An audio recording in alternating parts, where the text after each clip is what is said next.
this again, just a different way. Now, it should work. It'll just be a different thing.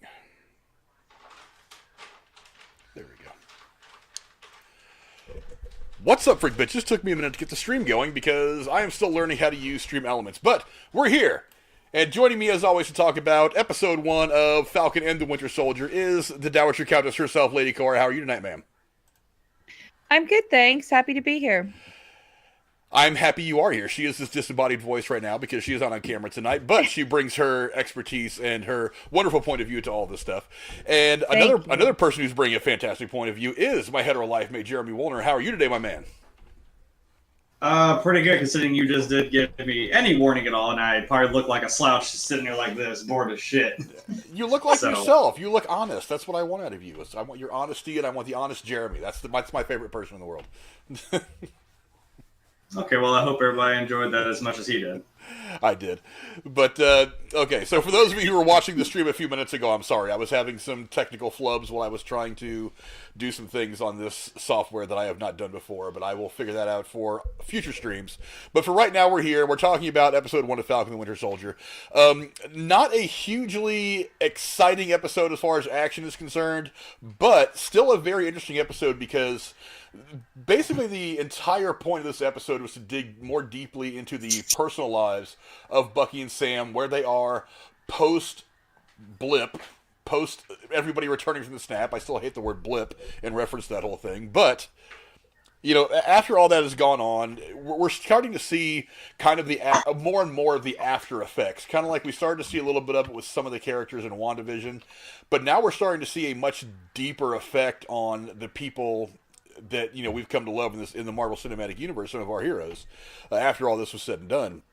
You know, we start this thing with a very Marvel-like opening, you know, sequence where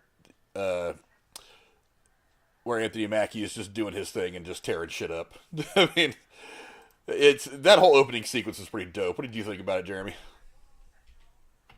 Yeah, I mean, I know you said it wasn't as action-packed, but I mean, no, it started off just fucking hitting the ground while flying, I guess. It was just, you know, we're already doing this. We're in a mission. He's trying to get this dude out of the helicopter before they get over to a different airspace. It was wild. I mean, it is a different, it's a change of pace from WandaVision, but it was just nice to see, you know, him kicking some ass still. Yeah, definitely thematically very, very different. Whereas we saw, I mean, it was a very personal story for Wanda and WandaVision. We are seeing more of it's definitely got this kind of buddy cop, action-y, not so much turn your brain off and just enjoy it, but it's I'm sure it's going to get deeper than that. But it's a very enjoyable show already. I mean, you know, Cora, I know you just recently watched Iron Man 2. Did the opening and sequence, 3. Iron Man 2 and 3, did the opening sequence of this kind of remind you of Iron Man 2? Because as Anthony Mackie is getting ready to jump out of the back of the airplane, in the back of my mind, I did kind of harken back to the beginning of Iron Man 2 when he jumps out and goes down to the Stark Expo. It kind of reminded me of that scene. What did you think? I think it does, but I also see a lot of little reminders of all of the Marvel movies I've seen so far in this, especially Civil War. There's so much air stuff going on in Civil War and the Winter Soldier movie. It just seems like with this character and this group of characters, I should say, there's a lot of stuff going on in the air. It's just part of the vibe, you know, with Falcon having the wings and everything, and it just seems like it's part of the par for the course. Yeah, absolutely. If that makes sense. But yeah, this action sequence was very intense, very cool. Just some of the stuff that he does over the course of this, I'm not exactly sure physics will allow for it, but you know, whatever. It's the stuff of popcorn. You know, go ahead and stuff your face full of popcorn and just suspend your disbelief and allow yourself to think that these guys are going to skydive from an airplane into a helicopter that is currently flying, you know, a couple thousand feet above this canyon somewhere over the Mideast. But yeah, visually, it's everything I wanted out of a Marvel, you know, action scene. I mean, I loved it. It got me right back into this world of the action-y part of the Marvel cinematic stuff. Didn't you guys agree? Yeah, I did, and it reminds me a lot of the beginning of every James Bond movie as of late, with a strong action Yeah. sequence, Oh, you yeah. know, that leads into, okay, now we're going to do the plot here. But first, let's get you excited about what's going on. Yeah, definitely easy to get excited over this opening scene. But after we get done with this Mhm. opening scene, we move on to this. It's kind of this remembrance of Steve. Now, you find out pretty clearly after we get into this more emotional stuff. We kind of start with Sam's personal journey, and after we get into this more emotional stuff, we start to see that Sam is struggling with whether he's worthy or wants to even carry that shield. Not that he necessarily wants to be Captain America, you know, the next incarnation of this person, but that he doesn't feel worthy of his friend Steve's blessing when he hands him the shield.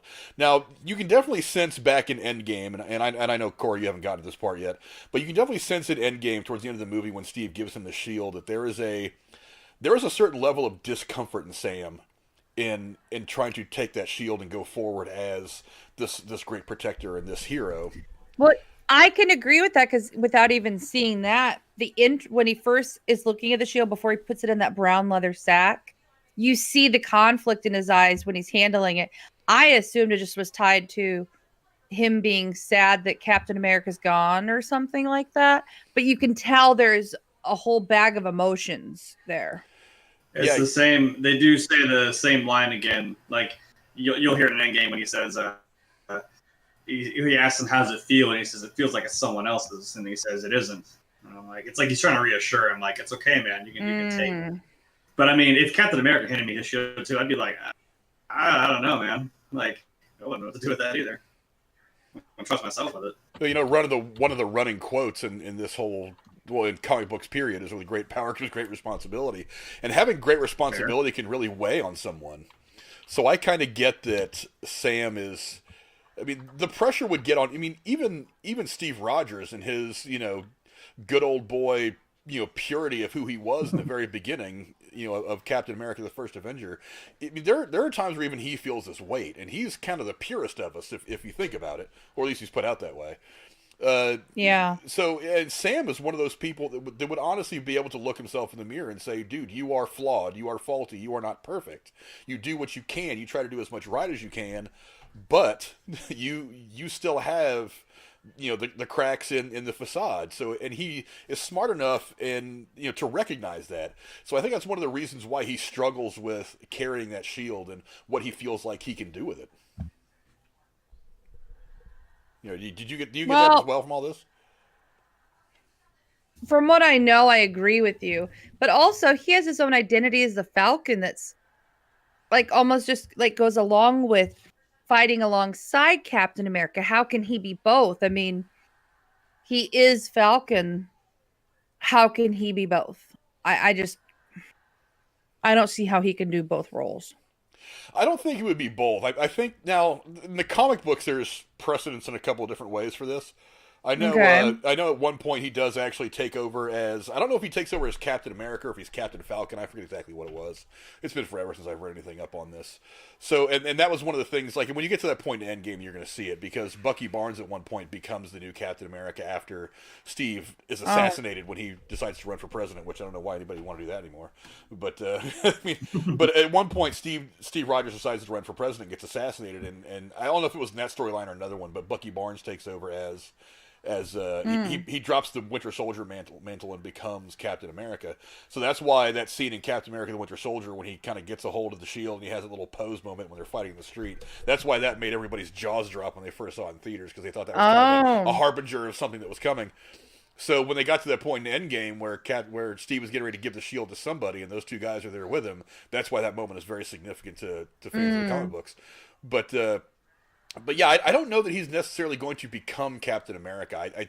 I don't know that he won't just continue on as the Falcon. I mean, he's already got kind of a different color scheme to his whole avenging outfit in this whole thing. There's definitely more of a red, white, and blue thing. I feel like in the movies beforehand, it was probably still a little bit more military colored rather than so much patriotism in the color scheme of his outfit. But I mean, I don't know, maybe.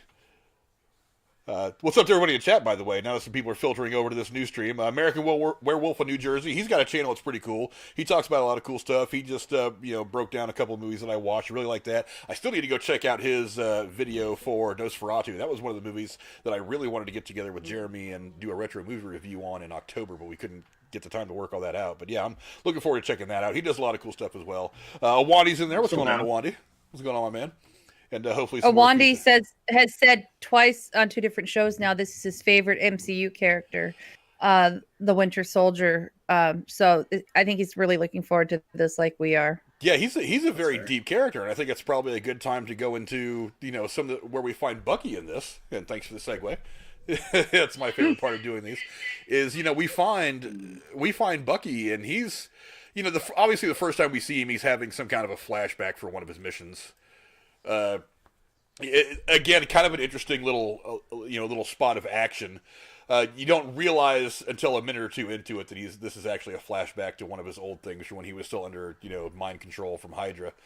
But you do see this mission, and then of course he wakes up, and he's it's clear that he's still struggling with his past and trying to come to terms with who he was, who he wants to be, and how he's going to get there. So, again, this is a lot of this episode is focused on, identifying where Sam and Bucky are after all the craziness that has happened over the last couple of films. And it's really interesting to see Bucky's personal struggle. One of the funniest things in this episode is, right there, you see him smiling when he's talking to this lady in the car that he helped get elected while he was in Hydra, and then she was abusing her power as he was talking about it, so he ended up, turning her in and getting her arrested and all that stuff. I thought that was hilarious. Because you think that he's getting ready to, kill this chick, and the guy, whoever she's talking to, but instead, it turns out like it's, the way he explains it is it's part of his, 12-step program. He even says to her, I'm not here to kill you, I'm just here to say I'm sorry I put you here. And then just smiles at her all nonchalantly and walks away, right? And then of course she gets arrested. And real quick, the woman who plays his therapist has played a therapist in another movie or TV show I watched, and she's fucking fantastic at it. I love that. I've seen her in some other things, but I can't exactly say place what. It. But she's fantastic, and I love how she banters with him, and she just cuts through the bullshit. She's like, come on. She shows she brought out in that short little scene, you really see the human, raw, emotional, unguarded side of the Winter Soldier. Yeah. Or Bucky, I should say, that you really need at the beginning of this series to kind of humanize him and not think of him as, quote, the bad guy who is just programmed. You're actually relating to him and starting to care about him at this point. So I thought that was a pivotal part of the episode, and great that they put it at the beginning of the series. Yeah, absolutely. And like I said, I think this episode did a great job of showing us, because obviously these are the two main characters of this series, but they did a great job of showing us where these people are. And again, they're going after, in the MCU, they're going after this approach of letting us know that after everybody came back from the snap and Thanos was dispatched and we don't have to worry about that problem anymore, that there is this lingering problem of what happens to all these billions of people who just instantly show baback up out of nowhere.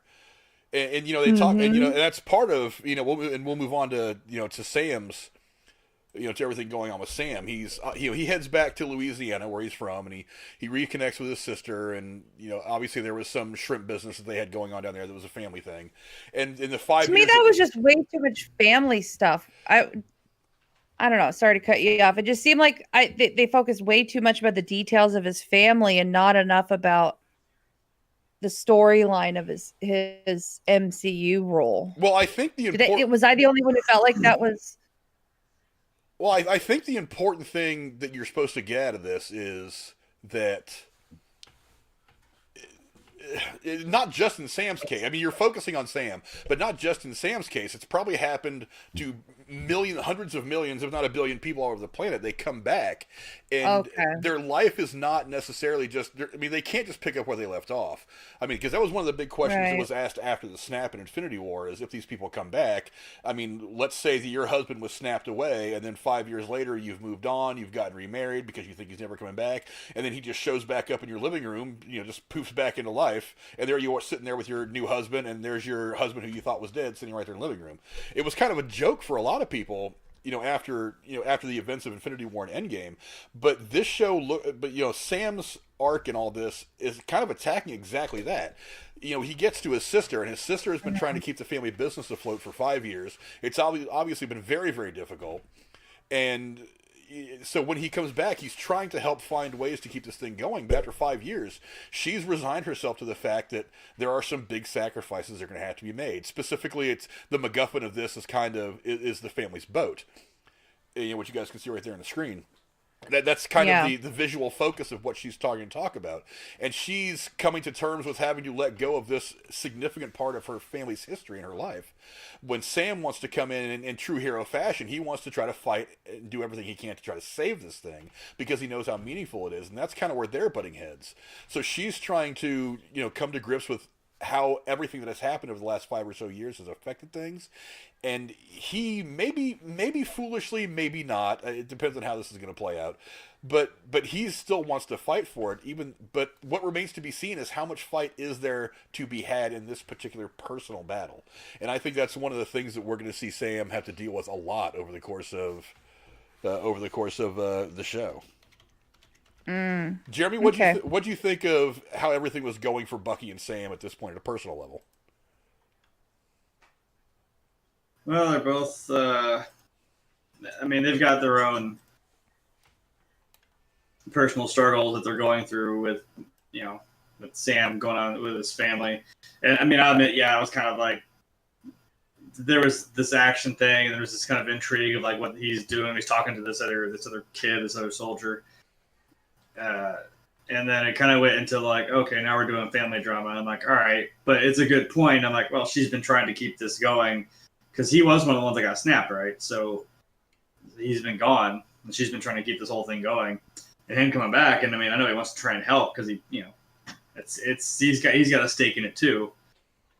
So he's got struggles going on with his family, and then Bucky's got his own. He's got his own personal hell going on just inside himself from when like you said, when he was still doing things for Hydra, and when he was in the therapist's office, like he's got his whole list of things he's trying to atone for, and he's trying to work through each person and each thing that he's trying to at least level out in some fashion, whatever that may be. Yeah, there's definitely a lot of personal struggle going on with both these guys right now. And I think that's going to be one of the main things they focus on going forward. Not just the action-y stuff, but they're going to kind of use these characters as an analog to show you what a lot of people have been going through after everybody came back. And I think it's wonderful that these guys, that they can do that with these characters. Because, really, who else could you have done it with, really? Because these two guys are... They're kind of the sad, tragic figures of all this. Bucky, because of everything he's been through, the brainwashing and being frozen a lot and only being woken up when they wanted to kill somebody. Sam being one of the people who got snapped, and so there's probably a little bit of trauma that comes along with that, even though they haven't really shown that a whole lot. They didn't even really show it with Monica a lot in WandaVision. The trauma of being one of the ones that was snapped wasn't really touched on as much. But it's going to be touched on a lot more with his character, I think. And I think that's... Didn't Bucky get snapped too? Bucky did get snapped, yes. But yeah, it's like actually they both did. Yeah, but Bucky on top of that has got all the other stuff. Because he obviously... That's one of the reasons why he wanted to be frozen at the end of Winter Soldier, was because he didn't trust himself not to do something I respected that a great deal, by the way. Oh, yeah, I was like, wow. I think that says a lot about his character, about Bucky's character, not the Winter Soldier, but Bucky trying to maintain control of what is inside his head. Mm-hmm. Didn't he also say something about like, when he was in Wakanda, that was like he said he felt better being there or something, or he had some sense of... Well, he said that was the only peace he got. Yeah, the only time he felt at peace. Yeah, when he was living in that little shack and he was just hanging out right there by that little lake and... enjoying the scenery and just chilling out and relaxing. He said, but other than that, he's like, all I knew was one battle, then the next battle, then the next battle. He didn't really have. And you can imagine from the way he talks, the amount of nightmares he has. PTSD, man. Oh, yeah. Because I know we don't talk about the X-Men Origins movie with Wolverine, but I'm like, it's one thing. I know I'm going there, but I'm only going there for one reason, which is probably the only good part about that movie, is the opening sequence. I mean, holy shit, that was cool. Watching him and his brother fight through like every fucking American war from the Revolutionary War up to at least Vietnam. I think it's when it stopped is when they stopped and they started doing the experiments on the shit. I'm like, can you imagine? Like you said, all he knew was like just this rage and fighting, and you know, when you see between the two brothers, like I think his brother kind of gets him a little more than Logan did, but like, you know, he got a little more animalistic and kind of just was doing it just to do it at that point. Logan kind of was trying to hold him back. But can you imagine just doing that for even after, you know, through all the X-Men? He's been doing this for like 200 some years. And that's all you know. That's gonna fucking weigh on you, you know? Yeah. Yeah. Yeah, definitely. But normalcy for him would be a very hard thing to reach. Yeah, because she said you're a civilian now, and I'm like, yeah, well, you tell anyone that after being that way for so long. Jesus. You know, but we are introduced to some. Go back. Yeah, we are introduced though to some very important new friends over the course of this episode. The first one is God, I forget the name of the guy. I should have wrote it down. His buddy that he was working with in the beginning of the movie during that opening sequence. I want to call him Lopez. I think that was his name. I don't know if he was a Marine or Army, but I think his name was Lopez. I'm drawing a blank. Yeah. But we are introduced to actually some new friends and somebody who's probably going to be the primary villain. And you know, Awandi was talking about it a little bit earlier. I think. Yes, it was. No, it was American Werewolf. That it was Batroc from the beginning sequence of Captain America: The Winter Soldier when Captain America was fighting him on that boat. That is actually Batroc. So yes, there's been a lot of whispers for a couple of years that character might find its way back into the MCU. I think this is a perfect place to bring him back in because obviously it's not somebody you're going to need all the Avengers to fight. But this is a really good villain for these two guys to have to go up against. I don't think he's the only villain. There's already rumors circulating that he could be fucking was it one we were talking about from WandaVision for like ever that never actually came around. Mephisto, yeah. There's already people that are kind of like tongue in cheek saying, "Oh my God, that's Mephisto," but yeah, I think at this point. Yeah, I think he's the perfect bad guy for this series. I think it's going to be really awesome to see them flesh his character out a lot more. But you know, and obviously we're introduced to. I kind of jokingly was thinking to myself, the Hand, because of the whole logo thing with them from the Teenage Mutant Ninja Turtles. But they're called what are they called? The Flag Destroyers or some shit like that. Flag Stompers. Yeah, Flag Stompers. No, Flag Slashers or something like that. Well, Flag Stompers is that's a real thing. That's in America. No, Flag Crashers. I don't fucking know what it was. I don't know, but I don't remember. But even Sam makes fun of their name. He goes, "Bad guys giving themselves bad names," which I don't know if he was actually joking about or if Marvel was taking a little bit of a dig at themselves. But yeah, I thought the name was kind of dumb. But still, obviously, they're going to be the kind of bad guys of this thing.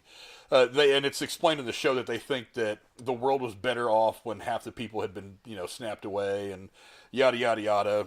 Obviously there's always going to be a group of some stupid people out there that think that the bad guy was doing the right thing, but whatever. We also get to see Bucky. He actually asked a girl out on a date, which, well, he didn't actually do it. He had his wingman. Hell yeah. Yeah. Awesome. Yeah. He's so. You find out very quickly what his connection to this old man was in that Bucky nightmare. After he assassinates that one guy that he was there to assassinate, there was this one young tech guy who was just in the wrong place at the wrong time that ended up having to look down the working end of Bucky's service weapon, and Bucky killed him when he was hypnotized by Hydra.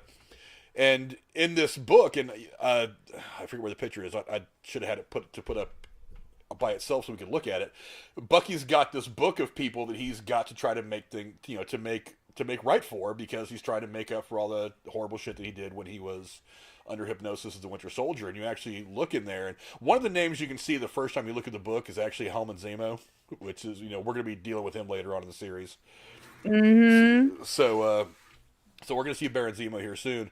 But the name that was circled is actually the name of... was it the name of the guy he killed or his father?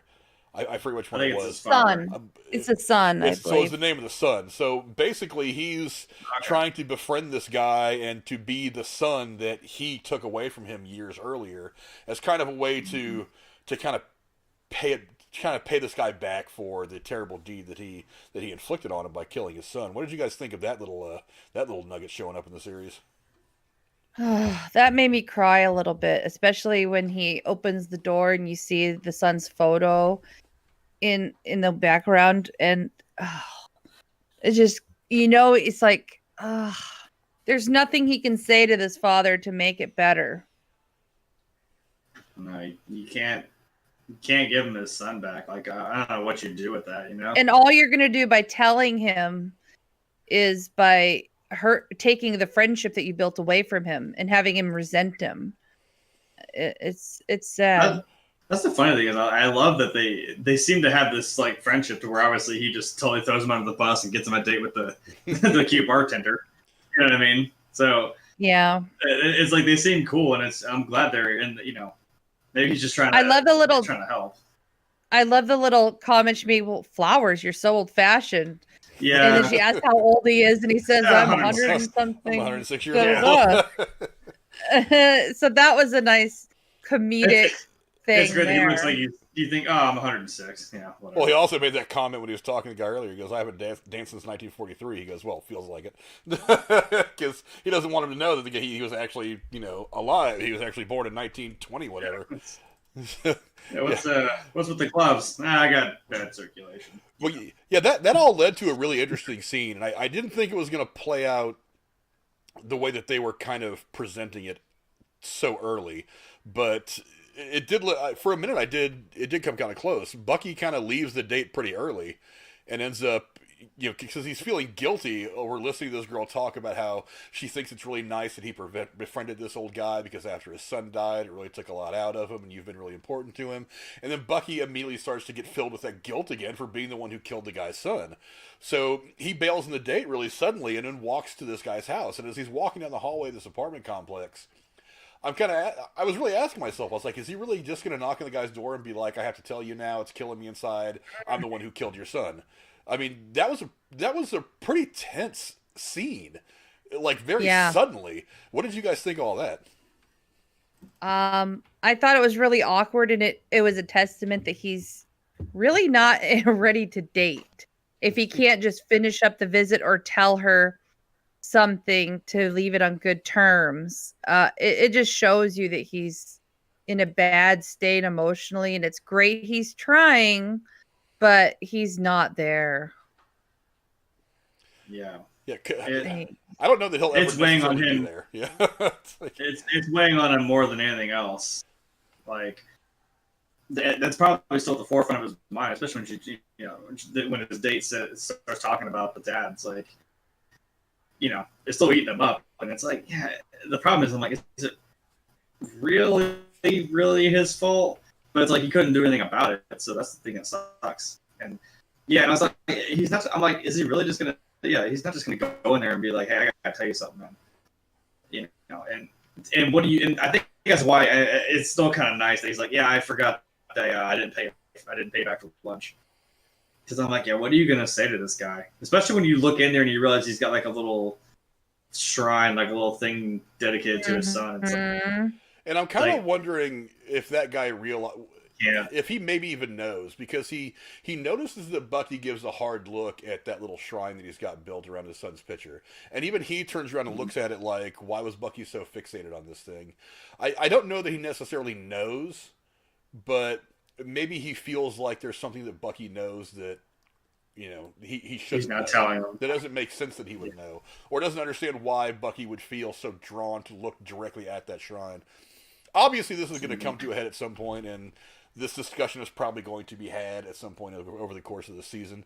But yeah, I just thought it was really, really interesting the way that they're portraying how Bucky is struggling with his past still. I mean, I'm not saying that it's a bad thing, because, I mean, obviously it's going to take more than a few sessions of therapy with this chick for him to get over everything that has happened in his life. Fighting in a war, in World War II, would have been enough for any normal person to get over, but then, the whole experimentation, everything that happened over the, since he's become part of the MCU, the different wars, all the fighting, getting snapped, fighting Thanos. I mean, again, we talk about how Wanda's been through a lot over the course of, we're breaking down the WandaVision episodes. Bucky's been through a whole lot of shit too.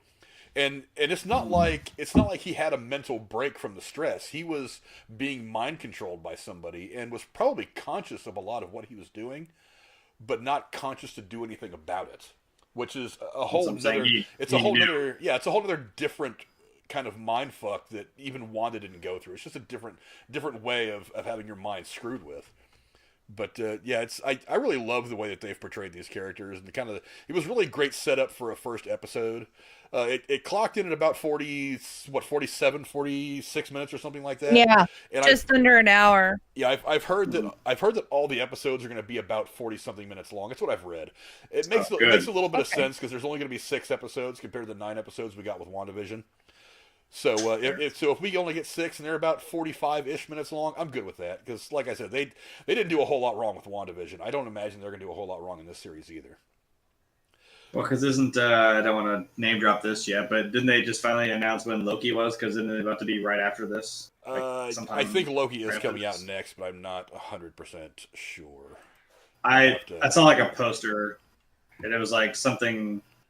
I don't want to say May, but it doesn't sound right. It might be. It's like if there's only 6 weeks of this, I mean that's probably the next thing that's coming out. So that's exciting. I have this hope that they're going to do a series about the new White Vision on his own, independent of Wanda, after Loki. But I don't think he'll get his probably own not going to get it. Well, like he said though, we'll say hello again. We'll say hello again. That we will.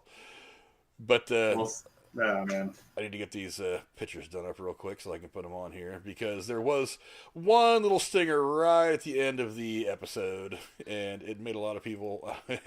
This poor guy is just getting destroyed on the internet. I feel bad for him. I forget the guy's name, but it's the internet. He's getting eaten alive on the internet. It's not good. It's downright mean. I mean, I get it because he's supposed to be a target in a manner of speaking for all this, but obviously one more little adjustment to be made. When he got kicked in the face so hard, that was just. Well, that's not even what I'm talking about. What I'm talking about is the new Captain America. Yeah, that's what he's talking about. I actually like that Lopez character. He's kind of a.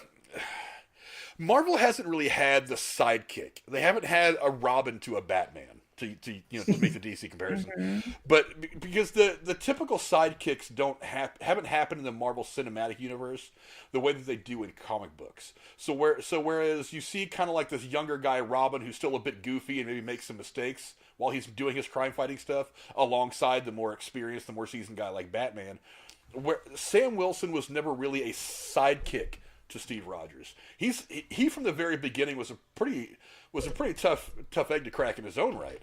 I mean, you could have. I mean, the moment he came into the MCU, you could have thrown him into a mission, and he would have been perfectly capable to do that shit by himself. So there hasn't really been a sidekick until now. I think he's going to kind of fit that role a little bit. I don't think he's going to be as goofy as like a Robin was to a Batman, but I think he's going to grow into his own over the course of these next probably 2 or 3 episodes, and is going to be significant kind of down the stretch, the last 2 or 3 episodes of the series. But I really do like where his character starts out at. He's obviously kind of enamored with Sam Wilson, a little bit of a man crush going on, a little bit of hero worship, that kind of thing. But yeah, I do kind of like that guy's character, and I'm interested to see what he grows into. I don't know if there's any kind of an analog to comic book stuff, like if there's another character that he's going to evolve into. I kind of don't want to see him evolve into another superhero. We've already got that kind of thing working with Monica right now from WandaVision, and I think starting that up again right here would be a little too cookie cutter. You don't want to kind of take the same steps. You want to do things a little bit differently. That's kind of what I think about that, but Okay. I mean, he even still nerded out over Falcon. Like he gets out of the truck and he's just like, yeah, like we did it. I can't say I wouldn't do the same thing if I was in that guy's shoes. Oh, for sure. Like such a heroic. You're gonna do your best. You're gonna do your best Hulk or Hulk when he comes out and you see fucking Thor. He's just like yes. Yeah, such a heroic last minute save. I probably would have been a little excited in that guy's shoes too. But But yeah, this new Captain America guy, he just doesn't look good. Now I'm sure it's probably by design. But he does not have the square jaw that the actor they picked just does not look good in the. I mean, it's not supposed to be right. It's not. That's okay. it's So wrong. it's a So they're purposely making him be not I the don't- right guy, maybe. I don't know, because I mean, if you see anyone else in that outfit, you're kind of like it's just not right. You just don't see it. It doesn't quite literally does not fit. It's like, Okay, that's that's a good way of putting it. if I'm trying to defend this guy a little bit, it's like, yeah, we know you're not Steve Rogers, you're not Captain America, so it's just kind of off-putting to see someone else in the suit. Well, the question that doesn't really get answered by this one scene is really the important question. Is he going to be just... Is he going to be what Captain America was in the first act of Captain America, the First Avenger? Is he going to be the guy that goes out there and sells war bonds? Or do they actually think they're going to send him into a combat zone and him actually kick some ass and save people and be a hero?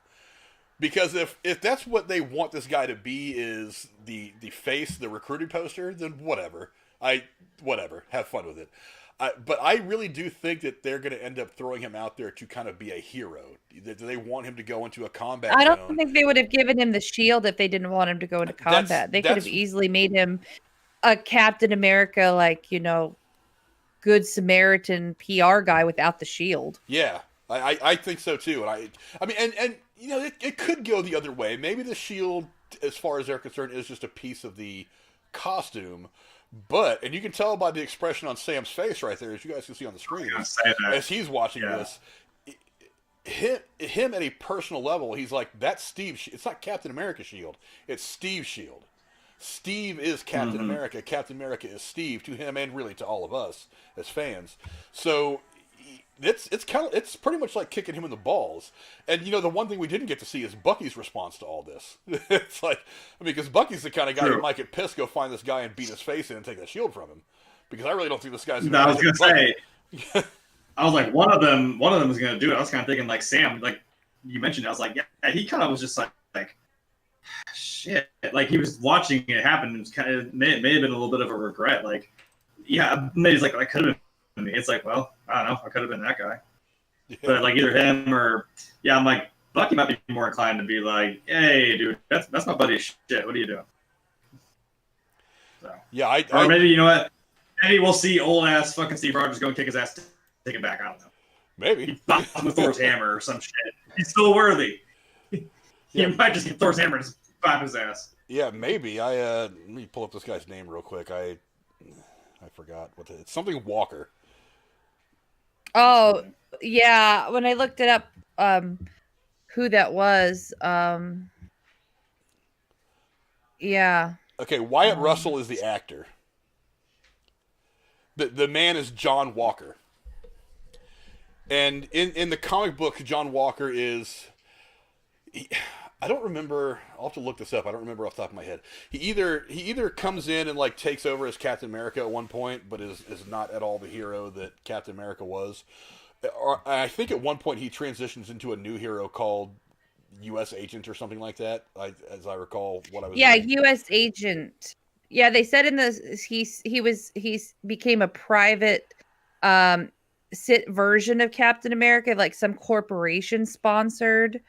And then so he's like a faux version, like an alternate universe version of Captain America, I guess is the best way to put it. But he was kind of subpar. Like he didn't quite cut it. Well, just looking at him, I can tell he's subpar. It's like I said, I don't want to dog this actor at all. I don't want to dog Wyatt Russell because he's been in some stuff. I don't remember exactly what he's been in. Give me just 1 second. I might be able to look it up. But I mean, he's been in some stuff. But I just meant the character from the comic book summary I saw online. But the big question is what do they want this guy to be? I mean, is that like I said, is he going to be just some figurehead, some photo op Captain America, or do they actually want to send this guy into a hot LZ and then let him do some work? That's going to be the hot question. But we're not going to get that until next week, apparently. But I forgot. Oh, by the way, he's also Kurt Russell's son. Oh! I was about to ask that. I'm like, is he Goldie Hawn's son too, or is it with a different mama? I was like, is this Kurt Russell's son? I don't know. I know he is Kurt Russell's son. I know Kate Hudson is their child too. That's wild. Pretty address. He is the son of Goldie Hawn and Kurt Russell. Oh, so he is ipso facto the son of Ego the Living Planet because Kurt Russell played Ego in Guardians of the Galaxy 2. Not story wise, but I mean just funny little thing. No, I like it. But yeah, it is. And I know funny. what that is because I've seen the movies now. But yeah, I this look right here was not a good one, and I'm sure it was probably planned that way. They wanted him to be the butt of a few jokes because, let's face it, nobody's ever going to look at him the same way that they looked at Steve Rogers, and they shouldn't, because there can never be another Steve Rogers. But where they go with him, I honestly have no clue what they're planning on doing with this guy. But you know, not a good start. They want him to take it on the chin. Hey, what chin? He doesn't have a chin. Yeah, I love how. I also think it's interesting. They didn't give Sam a heads up. They didn't say, "Hey, by the way, we know you gave back the shield. We're going to announce a new Captain America. Do you want to be here for the press thing?" You know, he found out on the fucking TV, like after his sister said, "Hey, you gotta check this shit out." Yeah, why wasn't he called? Why wasn't he, consulted about even picking who Captain America was, let alone being told they did pick one? I think that's going to be a hard thing for him. He'd be like, "What the fuck?" First of all, you tell me, and second of all, you didn't even ask if I want to be part of this election process. No, maybe because he was down there dealing with too much bank bullshit. Taking selfies. I don't know, just a thought. Yeah, I don't know. Somebody give Falcon a damn loan. Come on, guys. Right. He's a freaking Avenger. Why wouldn't you give this guy a loan to run his Bubba Gump shrimp boat? give this guy a couple $100,000. Hasn't he earned it? Come on. He fought Thanos. Army. Give him a few bucks. Yeah, he's gonna be out there doing fucking underground rap battles with some fucking white guy. I know, For right? fuck's sake, he's gonna be hurting for money, right? You know, takes it back a little bit. You're welcome. Eventually, he's gonna go just punch this new Captain America right in his flat jaw. So you may as well give him a couple of bucks anyway. Give him some money. But one of the things that has really aggravated me about this episode is I actually really like the scene in the bank because it like I said, it's showing this struggle that even some superheroes have in this kind of more grounded, realistic world of superheroes, if you can even really call it that. Because it's not so cartoonish or comic booky. It's actually a little bit more real world. So Sam and his sister are dealing with these things that a lot of people are going to be dealing with in that situation. Just came back from being snapped away for 5 years, trying to get your lives back together. Maybe a quick loan from the bank will help restart my business. Oh, but 500 million people all of a sudden are looking for the same thing, so maybe there's not going to be as much money to go around. People are trying to turn this into a race thing. Because didn't she say that too? She says that. Yeah, I was kind of like, we're going there. You're not the only one. Okay, I understand her frustration because I mean, like I said, she's already kind of come to terms with this terrible thing that she has to do. Because I don't think she wants to sell her family's boat and downsize and do all this stuff. But she's come to terms with the reality of the situation, and that I get.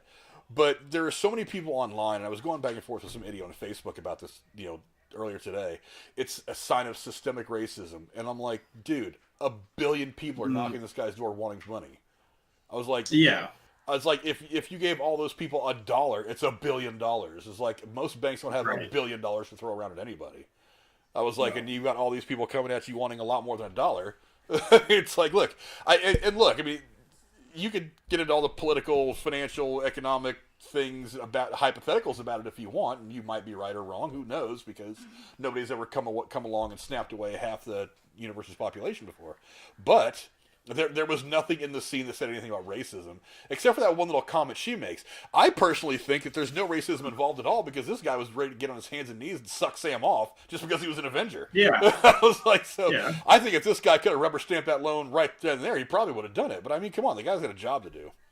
But whatever. I mean, one of the things that I've liked about how Marvel has handled some of the social stuff that is going on in the real world is they've tended to make it a little more subtle.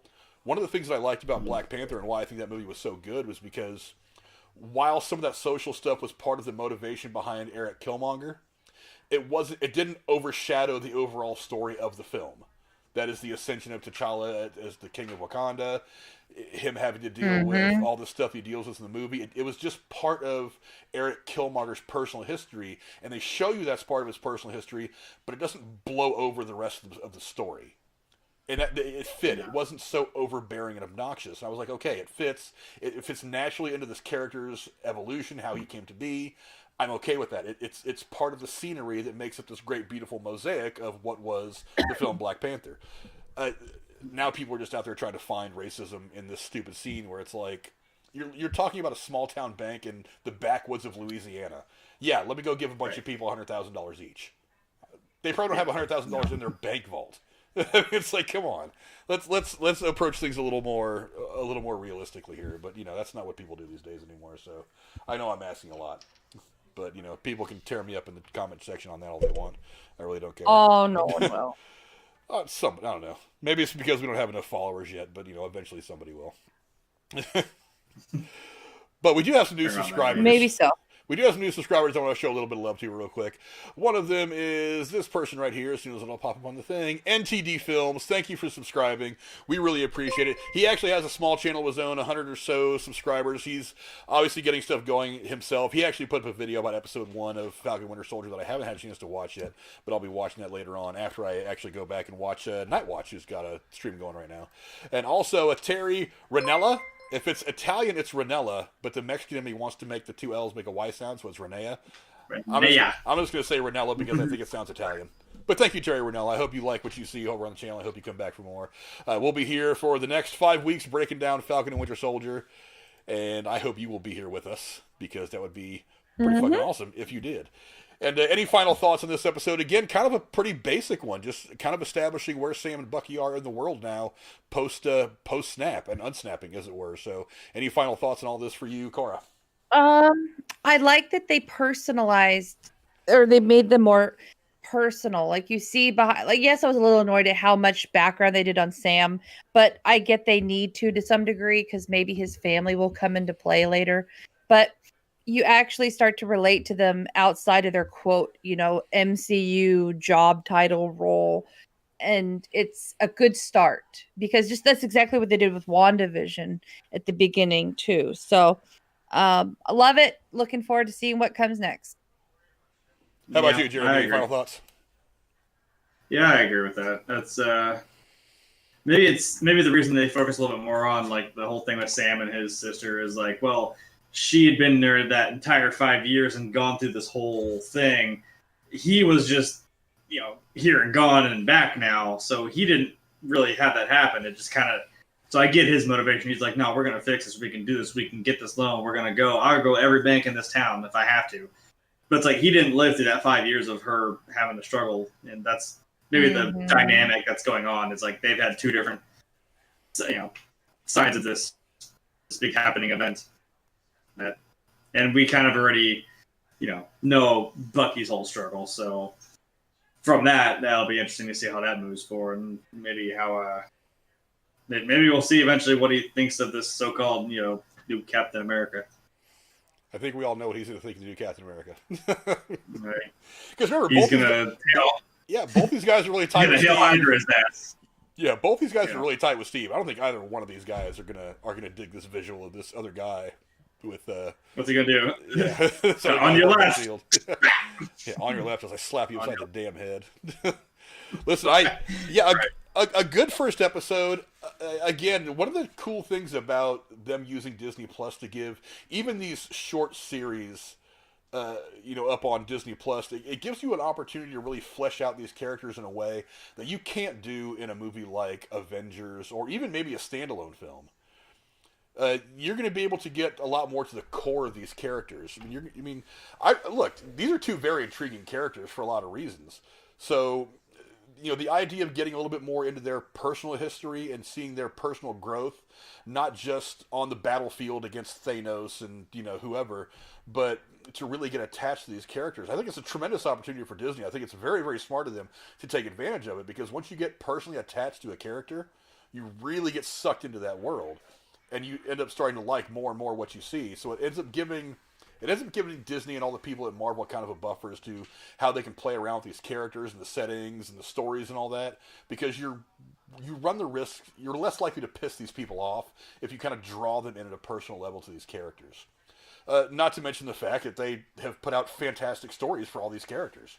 I mean, like I said, I am not particularly fond of the Thor movies, but they're still pretty kick-ass movies. after all this time, I've watching Thor go through the death of his mother and all this other stuff that he's gone through, having to watch Heimdall and Loki die in the beginning of Infinity War. Spoiler alert, Cora. Sorry.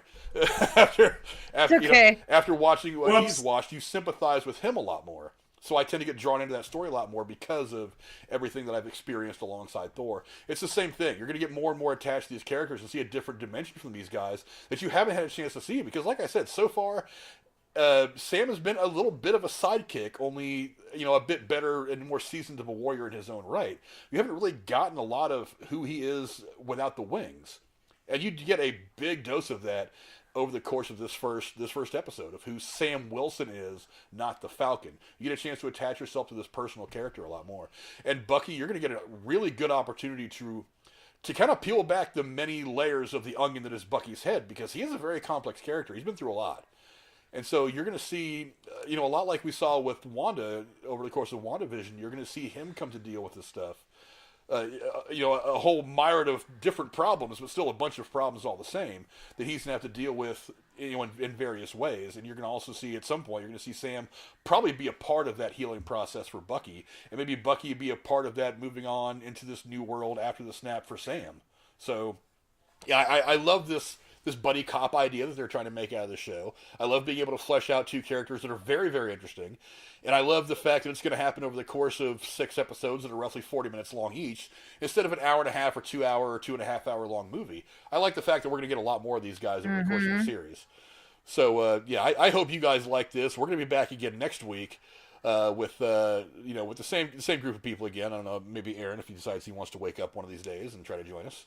And we'll be back to talk more about Falcon and Winter Soldier. So any goodbyes you want to say, Miss Cora? Looking forward to the rest of it, and by next week I will have finished all of the Marvel movies, and I will be on par with understanding everything. We hope so. And how about you, Jeremy? Final thoughts? Yeah, I'm excited because, 6 long episodes as opposed to 9-ish or 9 shortish ones. It'll be interesting to see what happens, because as I know, some of these shows I watch, a lot can fucking happen in just like that one little hour of a show. So a lot can happen over the course of a quick show. But thank you guys for watching and checking us out again. Again, kind of a short stream because it was really kind of a basic episode, but I have a feeling things are going to pop off pretty quickly in the episode coming up at the end of this week, because it's only 6 episodes long, not 9, so we're going to have to get there pretty quick. Thank you guys for coming around. Don't forget to like the stream on your way out. Also, don't forget, I'll do it really quickly because I know Jeremy hates it and I like to bother him. Don't forget to join the Patreon. For $5 a month, you can get entered to win $25 a month in free movie tickets. We have the drawing the first Thursday of every month. Last month it was Casey. He actually won it fair and square. He didn't cheat this time. So you also support the channel, and of course with theaters opening back up, even in LA and New York, theaters are going to be opening up here in the next week or so.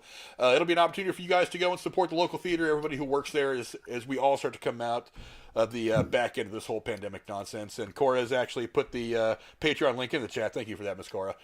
And if you guys want to help us support the channel and support us and maybe help us grow a little bit, we'd appreciate that very much. And you get a chance to win $25 in free movie tickets every month. So that's a cool thing for you guys. Thank you guys for coming out and hanging out with us. I think we will see you Thursday. And we will see you Thursday. Thank you so much. Also, Night Watch in the chat, thanks for coming in. He had a stream that wrapped up just a few minutes ago. Go check out his channel. There's also lots of other channel links in the description below. You guys can go check out all those people. Some of them are movies, some of them are video games. Some of them just talk about random stupid bullshit, like Drew over at the Derailed Podcast. We had fun on his shit last night. Go check those out as well.